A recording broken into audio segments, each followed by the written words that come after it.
தீயணைப்பு துறைக்கு ஹெல்ப் பண்ற மாதிரி ஒரு பையன் ஒரு ப்ராஜெக்ட் பண்றான். அவனுக்கு காசு தான் பெரிய பிரச்சனையாவே இருக்கு. அப்ப ஒரு ஆள் டைம் டிராவல் பண்ணி அவன் கிட்ட வராரு. அவரால் அவனோட ப்ராஜெக்ட் சக்சஸ் ஆச்சா இல்ல தடைப்பட்டுச்சாங்கிறத இந்த மூவில பார்ப்போம். ஹே கைஸ், இன்னைக்கு நாம தி பிரசன்ட்னு 2019ல ரிலீஸ் ஆன கொரியன் ஷார்ட் ஃபிலிம் பத்தி தான் பார்க்க போறோம். கடுகு சிரித்தாலும் காரம் குறையாதுன்ற மாதிரி இந்த படம் இருந்துச்சு.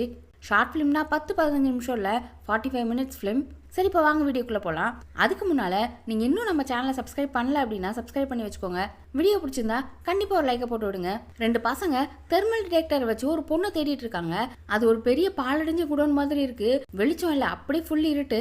தெர்மல் டிடெக்டர் இருக்குல்ல, பாடி ஹீட்டை வச்சு அங்கே ஆள் இருக்காங்களா இல்லையான்னு கண்டுபிடிப்பாங்கல்ல, அந்த டிடெக்டர் வச்சு தான் பண்ணிட்டு இருக்காங்க. இவங்க தேடிட்டு இருக்க பொண்ணு பேர் போரா. அவ பேரை சொல்லி தேடிட்டு இருக்கும் போதே ஒரு பாடி ஃபவுண்ட் ஆகுது. அந்த பொண்ணு தானோன்னு பார்த்தா அது அந்த பொண்ணு இல்ல, வேற ஏதோ ஒரு ஆள் இருக்காரு. நீங்க யாரு அப்படின்னு இந்த பசங்க கேட்க, அந்த ஆளு நீங்கெல்லாம் யாரா, என் இடத்துல என்ன பண்றீங்க அப்படின்னு கேட்கிறாரு. அதே நேரம் அந்த போரான்ற பொண்ணு இருக்கால, அவளோட சத்தம் கேட்க அந்த ஆள் அவன் மேல பாய போக இந்த 2 பசங்களும் சேர்ந்து அந்த ஆளை அடிச்சு போட்டுடுறாங்க. இப்பதான் தெரியுது இவங்க ஒரு ப்ராஜெக்ட் பண்ணிக்கிட்டு இருக்காங்க. இவன் தான் நம்ம ஹீரோ. நம்ம ஹீரோவோட ஃப்ரெண்டு ஒருத்தன் தீயணைப்பு துறையில் இருக்கானா. அவனோட ஐடியாவில் தான் இந்த தெர்மல் டிடெக்டர் கண்டுபிடிச்சிட்டு இருக்காங்க.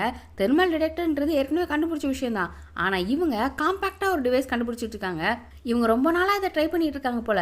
நம்ம ஹீரோ கூட இன்னொரு பையன் இருந்தான்ல, அவன் இனிமேல் இதெல்லாம் வேலைக்கே ஆகாது, இதை விட்டுறலான்னு சொல்லி அவனோட திங்ஸ் எல்லாம் பேக் பண்ணிட்டு கிளம்புறான். ஹீரோவும் சொல்லி பார்க்குறான், நமக்கு சீக்கிரம் ஃபண்டிங் வந்துடும்டா, நம்மளால முடியும் அப்படின்னு.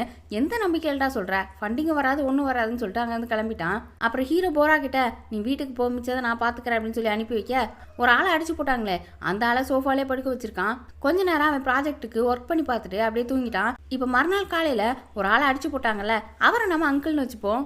அந்த அங்கிள் எந்திரிச்சு சுற்றி பார்க்குறாரு. இது ஒரு வீடு மாதிரியே இல்லை, ஒரு ஃபேக்ட்ரி போல. அதில் தான் நம்ம ஹீரோ வாடகைக்கு இருக்கான். அந்த ஆள் கையில் ஒரு கேமரா வச்சுட்டு தான் வந்திருப்பார் போல.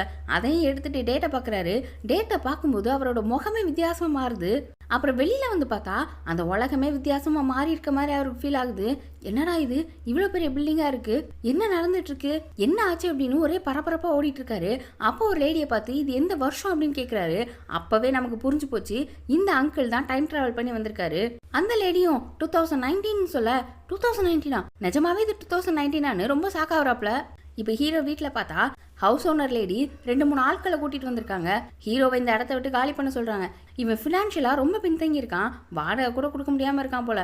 இப்போ நேற்று ஒரு அங்கிள் வந்தார்ல, அவரை இந்த ஹவுஸ் ஓனரோட ஹஸ்பண்ட் நினச்சிருப்பாங்க போல. அதனால தான் அப்படியே விட்டு வச்சுருந்துருக்காங்க வீட்டில். அந்த அங்கிள் இப்போ திடீர்னு உள்ள வர, இந்த உங்கள் ஹஸ்பண்ட் நேற்று வந்தார் அப்படின்னு சொல்ல, அந்த லேடியும் ஷாக் ஆகுது, இந்த அங்கிளும் ஷாக் ஆகுறாரு. ஏன் ஹஸ்பண்டா, ஏன் ஒய்ஃபா அப்படின்னு.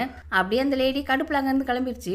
இந்த அங்கிளும் இது என்னோட இடம், இது என்னோட ஃபேக்ட்ரி அப்படின்னு சொல்லி பார்க்குறாரு. ஆனால் நம்ம ஹீரோ நம்பல. நைஸாக வெளியில் போய் எதையோ பார்க்குற மாதிரி, அங்கே பாருங்க அங்கே பாருங்க அப்படின்னு சொல்லி அவர் வெளியில் வந்து பார்க்குற சமயத்தில் நைஸாக உள்ளே போய் கதவை முடிக்கிட்டான். வெளியில் இருந்த அங்கிளும் கதவை தொடடான்னு உடச்சிருவார் போல. அப்புறம் ஒரு வழியாக பாதி திறந்து, நேற்று வரைக்கும் நான் தான் இங்கே தங்கிட்டு இருந்தேன் அப்படின்னு சொல்ல, அந்த அங்கிளும் நேற்று வரைக்கும் நானும் இங்கே தான் சாப்பிட்டு தூங்கிட்டு இருந்தேன்டா அப்படின்னு.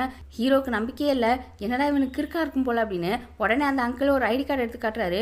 ஆனால் இது ரொம்ப பழைய ஐடி கார்டாக இருக்குது, பாரு இந்த அட்ரஸ் தானே, இந்த இடத்த தானே போட்டிருக்கு அப்படின்னு. அவனை அதை பார்த்துட்டு இருக்க சமயத்தில் டக்குன்னு உள்ளே வந்துடுறாரு. இது என்னோட ஃபேக்ட்ரின்னு சொல்லும்போது இதெல்லாம் நம்ப முடியாதுன்னு சொல்ல, இந்த கேமராவில் பிக்சர்ஸ் வச்சிருக்கேன், நீ இதை வேணா பாரு அப்படின்னு சொல்லி 2 பேரும் கேமராவை டெவலப் பண்ணுறதுக்கு ஒரு கடைக்கு போகிறாங்க. இது 50 வருஷத்துக்கு முன்னாடி உள்ள கேமரா, இதை எப்படி சரி பண்ண முடியும்னு கடைக்காரர் சொல்ல, நீ ட்ரை பண்ணி தான் பாருப்பான்னு சொல்லும்போது அங்க ஒரு 400-500 ரூபா ஆகும்னு சொல்ல, இந்த அங்கிளுக்கு ரொம்ப ஷாக்கா இருக்கு. ஏன்னா 50 வருஷத்துக்கு முன்னாடி வந்திருக்காரு, அப்போ 400-500ன்றதுலாம் ரொம்ப காசு இல்லையா. இப்போ அந்த கேமரா ரோலையும் டெவலப் பண்ணிட்டாங்க. பார்த்தா அதே பில்டிங், அந்த அங்கிள் கூட 2-3 பேர்லாம் இருக்காங்க. நான் கொஞ்ச நாளைக்கு இங்கே தான் இருக்க போறேன் அப்படின்றாரு அந்த அங்கிள். எதுக்காக அப்படின்னா, இங்க இருந்து டைம் டிராவல் பண்ணி வந்திருக்காரு அப்படின்னா இங்க இருந்தா திரும்ப போக முடியுன்ற மாதிரி அவரோட நம்பிக்கை. இப்போ ஹீரோவோட இடத்துக்கு போராவும் அவனோட ஃப்ரெண்டு ஒருத்தனும் வந்திருக்காங்க. அவங்க இந்த ப்ராஜெக்ட் பற்றி தான் பேசிட்டு இருக்காங்க. இந்த அளவுக்கு ஹீட்டை தாங்கிறதுக்கு நம்ம என்ன யூஸ் பண்ணலாம் அப்படின்னு பேசிட்டு இருக்கும்போது அந்த அங்கிள் வந்து நைலான் யூஸ் பண்ணுங்க அப்படின்னு சொல்லிட்டு இருக்க, அந்த போரா வந்து நீங்கள் தான் இந்த வீட்டோட ஓனரா அப்படின்னு சொல்லி இன்ட்ரடியூஸ் ஆக பார்க்குறா. ஆனால் ஹீரோ இருந்துட்டு இவரெல்லாம் ஓனர் இல்லை, அவர் ஏமாத்திட்டு இருக்காரு அப்படின்னு சொல்ல, திரும்பவும் அந்த ஃபோட்டோஸ் எல்லாத்தையுமே எல்லாருமே பார்த்துட்டு இருக்காங்க. நான் மாடிக்கு காற்று வாங்கலான்னு பார்த்தேன், அப்போ வால் நட்சத்திரம் 2-3 வந்துச்சு. திடீர்னு பார்த்தா ஃபேக்ட்ரியிலேருந்து புகை வந்துச்சு. என்னடான்னு பார்க்க வரும்போது தான் நீ என்ன அடிச்சு போட்ட அப்படின்னு ஹீரோ கிட்ட சொல்றாரு. அந்த புகையை இவங்க தான் உருவாக்கியிருப்பாங்க. லைட்டெல்லாம் ஆஃப் பண்ணிட்டு புகை மூட்டெல்லாம் போட்டுட்டு அதில் தெர்மல் டிடெக்டர் யூஸ் ஆகுதான்னு பார்க்குறாங்க. ஏன்னா தீயணைப்பு துறைக்கு உதவணும் அப்படின்னா கண்டிப்பாக தீ பிடிச்ச இடத்துல புகை மூட்டெல்லாம் இருக்கும். அதுலயும் இந்த டிவைஸ் சக்சஸ் ஆகணும்னு பாக்குறாங்க. இப்ப அவரு தன்னை நிஜமாவே டைம் டிராவல் பண்ணி வந்திருக்கேன் அப்படின்றத ஒத்துக்க வைக்கிறதுக்கு பழைய பேப்பர் ஒன்ல இவரோட போட்டோ இருக்கிறதாவும் அந்த டேட்டையும் சொல்ல இவங்களும் கம்ப்யூட்டர்ல செக் பண்றாங்க. அப்ப அவரோட போட்டோ இருக்கு. போரா ஆமா நீங்க தான் சொல்ல வரதுக்குள்ளே ஹீரோ அவளை உஷாராக்க அவளும் இல்ல இது உங்களை மாதிரி தெரியலையே அப்படின்னும் போது நீங்க எல்லாம் ஏதோ கண்டுபிடிச்சிட்டு இருக்கேன்னு தானே சொன்னீங்க, நான் எலக்ட்ரீஷியன் தெரியுமா அப்படின்னு சொல்ல உடனே இவங்களும் ஆமாமா நீங்க தான் அந்த போட்டோல இருக்கீங்க அப்படின்னு சொல்லி நம்புற மாதிரி ஆக்டர் கொடுத்துட்டு இருக்காங்க. இப்ப அடுத்த நாள் சூப்பர் மார்க்கெட்ல இப்பதான் ஹீரோவோட நிலைமை எவ்வளவு மோசமா இருக்குன்றதே காட்டுறாங்க. அவனால தேவையான திங்ஸை கூட வாங்க முடியல. வாங்கின திங்ஸுக்கு காசு கொடுக்காம பாதி எடுத்து வச்சுட்டு வந்திருக்கான். இந்த அங்கிளுக்கு வேற ஒரு ஐஸ்கிரீம் வாங்கி கொடுத்துருப்பான் போல. அவருக்கு அந்த ஐஸ்கிரீம் மேல ரொம்ப பிரியமாயி போச்சு. இன்னொன்னு வாங்கி கொடுறா அப்படின்னு கேட்க என்கிட்ட காசு இல்லை அப்படின்னு சொல்லிடுறான். இப்ப அவர் என்ன பண்றாரு அப்படின்னா டைம் டிராவல் பண்ணி வரும்போதே அவரோட பர்சும் கூடவே வந்திருக்கும், அதுல காசும் இருந்திருக்கும். இப்ப அது ரொம்ப பழமையான காசு தானே, அதை பழைய பொருள் விற்கிற இடத்துல போய் கொடுத்தா அந்த காயினுக்கு பயங்கர வேல்யூ சொல்றாங்க. 2000-3000க்கு மேல சொல்ல இவருக்குலாம் ரொம்ப ஆச்சரியமா போச்சு. அப்போ இந்த ரூபா நோட்டுக்குலாம் எவ்வளோ வரும்னு கேட்டா ரூபா நோட்டுக்கு ரொம்ப கம்மியான வேல்யூ தான் சொல்றாங்க. இருந்தாலும் கிடைச்ச காசை வாங்கிட்டு வந்து இந்த அங்கிள் அவருக்கு பிடிச்சதை வாங்கி சாப்பிட்டுட்டு இருக்காரு. இந்த அங்கிள் ஒரு எலக்ட்ரீஷியன் தானே, அது மட்டும் இல்லாம இவரோட ஃபேக்டரியில சர்க்கியூட் போர்டை தான் தயாரிச்சுட்டே இருந்திருக்காங்களாம். இப்போ நம்ம ஹீரோவோட ப்ராஜெக்ட்டுக்கும் கொஞ்சம் ஹெல்ப் பண்ண அவனும் இது அவனோட கனவுன்றதையும் இந்த ஐடியா அவன் ஃப்ரெண்டு மூலமா கிடைச்சதுன்றதையும் சொல்றான். போராவும் இதுல நீங்க இன்வெஸ்ட் பண்றீங்களா அப்படிலாம் கேட்டுட்டு இருக்கா. அதுக்கு அந்த அங்கிள் நானுமே ஆரம்பத்துல ஒரு பெரிய கனவோட தான் ஆரம்பிச்சேன், நம்ம ஹார்ட் ஒர்க் பண்ணா கண்டிப்பா நல்லதே நடக்கும்னு சொல்லிட்டு இருக்க அந்த சர்க்கியூட்டுக்கு இவரும் ஹெல்ப் பண்ணிருக்காரு. ஒரு வழியா இவரோட ஹெல்ப்பால சக்சஸும் ஆயிட்டாங்க. இப்போ இந்த சர்க்கியூட் இதெல்லாமே ரெடி பண்ணிட்டாங்க. ஆனா அவங்களோட டிவைஸ்க்கு ஒரு பாடி வேணும் இல்லையா, அதுக்கு ஒரு கம்பெனில ஆர்டர் கொடுக்குறாங்க. ரொம்ப கஷ்டப்பட்டு நிறைய வேலைகள் செஞ்சு காசு தான் சேவ் பண்ணி வச்சு அதை தான் கொடுத்துருக்காங்க. $1000 டெபாசிட்டா கொடுத்துருப்பாங்க போல. இப்போ அந்த ஆள் அந்த ப்ராடக்டை கம்ப்ளீட் பண்ணிட்டாரு. ஹீரோ, போரா, அங்கிள் 3 பேருமே தான் அதை வாங்க போயிருக்காங்க. அப்போ பார்த்தா இவங்க கொடுத்த ப்ராடக்ட் டிசைனுக்கும் அவர் கொண்டதுக்கும் வித்தியாசமா இருக்கு. சைஸ் கொஞ்சம் சின்னதா இருக்கு. இவங்களும் சொல்லி பார்க்குறாங்க இது சைஸ் சின்னதா இருக்கு, திரும்ப பண்ணி கொடுங்கன்னு. திரும்ப பண்ணணும்னா இன்னொரு $500 கேட்குறாரு. இவங்க இதுவே ரொம்ப கஷ்டப்பட்டு சேவ் பண்ணி தான் இதை கொடுத்துருப்பாங்க.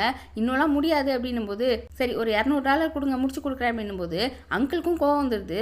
நீ செய்யற தொழில உண்மையா இருக்க வேண்டாம், என்ன பண்ணிட்டு இருக்க, காசை வாங்கிட்டு ஏமாத்திட்டு இருக்க, சரியா பண்ணாதது உன்னோட தப்பு, நீ இதை திரும்ப பண்ணி கொடுத்தா ஆகணும் அப்படின்னு அடிக்கிற மாதிரியே கையை வச்சுட்டு நிக்க. அப்ப அந்த ஆளு வேணும்னே அங்கிளோட கையில போய் அந்த ஆள் மூஞ்சி இடிச்சிட்டு என்னை நீ அடிச்சுட்டே வச்சுட்ட அப்படின்னு சொல்லி 2 பக்கமும் சின்ன சலசலப்பாகுது. அதனால அங்க போலீஸ் வர ஹீரோக்கும் போராக்கும் என்ன பண்றதுன்னே தெரியல. அங்கிளோட ஐடி கார்டை வேற அந்த போலீஸ்காரர் கேட்கிறாரு. இப்படியே போனா அங்கிள் மாட்டிப்பாரு அப்படின்னு சொல்லி நம்ம ஹீரோ சண்டை வாங்கினார்ல ஒரு ஆளு, அவர்கிட்ட போய் மன்னிப்பு கேட்க அந்த ஆளும் சரி நான் மன்னிச்சு விட்டுறேன் அப்படின்னு சொல்லி விட்டுறாரு. இப்ப அப்படி நைட்டு உட்காந்து சரக்கடிச்சிட்டு இருக்காங்க. இவங்களுக்கு இப்ப $1000 காசு போயிடுச்சு. இனிமே இவங்க நிறைய கஷ்டப்பட்டு தான் அதை சேவ் பண்ணி ஆகணும். அப்போ ஹீரோவும் நம்ம நிறைய பார்ட் டைம் பண்ணலாம் போறா, எப்படியாவது காசு சம்பாதிக்கலாம், திரும்பவும் இதை ஸ்டார்ட் பண்ணலாம் அப்படின்னு சொல்லிட்டு இருக்கான். அங்கிளுக்கும் இவனுக்கு நம்ம மேல கோவம் வரல அப்படின்னு அவன் மேல இன்னும் பாசம் அதிகமாகுது. அப்போ இந்த போரா குடிச்சிட்டு நீங்க எங்க ப்ராஜெக்ட்டுக்கு இன்வெஸ்ட் பண்ணுவீங்களா, $100,000 அப்படின்னு கேட்கும்போது அவரும் கண்டிப்பா செய்யறேன் அப்படின்றாரு. அதே மாதிரி எனக்கு கேம் ரூம் வேணும், ஒர்க் ஸ்பேஸ் வேணும் அப்படி இப்படின்னு நிறைய லிஸ்ட் கொடுத்துட்டு இருக்கா. அவரும் எல்லாத்துக்கும் ஒத்துட்டு இருக்க. இப்போ அப்படியே 3 பேரும் சேர்ந்து நம்ம அங்கிளோட கேமரால ஒரு போட்டோ எடுத்து வச்சுக்கிறாங்க. அப்புறம் அப்படியே போரா வீட்டுக்கு போயிட்டா. ஹீரோவும் கீழே போயிட அங்கிள் மட்டும் மேல தனியா உட்காந்துட்டு இருக்காரு. அப்போ வானத்தை பார்த்துட்டு இருக்கும்போது தான் ஒரு சில வால் நட்சத்திரங்கள் வரதை பாக்குறாரு. இவருக்கு புரிஞ்சு போச்சு நம்ம இப்போ டைம் டிராவல் பண்ண போறோம் அப்படின்னு கண்ணை இறுக்கமா மூடிக்கிட்டாரு. அப்படியே ஒரு பிளாக் அவுட். அப்புறம் பார்த்தா அங்கிள் அந்த இடத்துல இல்ல. ஹீரோ, போரா, ஹீரோட ஃப்ரெண்டு எல்லாருக்குமே தெரிஞ்சு போச்சு அங்கிள் டைம் டிராவல் பண்ணி பாஸ்ட்டுக்கு போயிருப்பார் போல அப்படின்னு. அவர் சேஃபா போயிருக்கணும் அப்படின்னு நினைச்சிட்டு இருக்கும்போது ஹீரோட மொபைலுக்கு ஒரு மெசேஜ் வருது. பார்த்தா ஒரு பெரிய கம்பெனில இருந்து இவங்களை இன்வைட் பண்ணிருக்காங்க, ஃபண்டிங் பண்றதாவும் சொல்லியிருக்காங்க. இப்போ அப்படியே அந்த கம்பெனிக்கும் போனா அங்க இவங்களுக்கு $100,000 இவங்களுக்கு ஃபண்டிங் பண்றதாவும் சொல்றாங்க. இவங்களுக்குலாம் சந்தோஷம் தாங்க முடியல. அவங்களுக்கு தனி ஒர்க் ஸ்பேஸும் கொடுக்குறாங்க. இதுலயே நமக்கு புரிஞ்சு போச்சு அந்த அங்கிள் பண்ற வேலை தான் இது. அந்த அங்கிள் இந்த பெரிய கம்பெனிக்கு ஓனர் ஆயிருக்காரு. இது எல்லாத்தையுமே நம்மளுக்கு விஷுவலா தான் காட்டுறாங்க. அங்கிள் இன்னுமே நம்மளுக்கு காட்டல. இவனுக்குன்னு கொடுத்த ஒர்க் ஸ்பேஸ்ல இவன், போரா, அந்த அங்கிள் 3 பேர் சேர்ந்து ஒரு போட்டோ எடுத்திருப்பாங்கல்ல, அந்த போட்டோவும் ஒரு காயினும் இருக்கு. இவனுக்கு நல்லாவே புரிஞ்சு போச்சு இது அந்த அங்கிள் தான் அப்படின்றது. அப்போ ஒரு ஸ்லைட் போர்டு இருக்கு. அதுல அந்த அங்கிள் ப்ரூஃபா ஒரு பேப்பர் காமிச்சார்ல, அதுல கூட அவரோட போட்டோ இருக்கும். அவரும் அவர் ஃப்ரெண்டும் இருக்க மாதிரி அதுல அவரோட போட்டோ வச்சு எங்களோட பயணமும் உங்களோட மாதிரி தான் ஆரம்பிச்சுது அப்படின்னு போட்டிருக்கு. இதை பார்த்தோன்னே ஹீரோவுக்கும் போராக்கும் ரொம்ப சந்தோஷம். அப்படியே ஒரு ஹாப்பி எண்டிங்கா அந்த ஷார்ட் ஃபிலிம் முடியுது. இன்னும் அடுத்தடுத்த வீடியோஸ்ல ஒரு நல்ல மூவியை பார்க்கலாம். அதுக்கு நம்ம சேனலை சப்ஸ்கிரைப் பண்ணி பெல் ஐக்கானை பிரஸ் பண்ணி வச்சுக்கோங்க. வீடியோ பிடிச்சிருந்தா லைக் பண்ணுங்க, ஷேர் பண்ணுங்க. Bye by.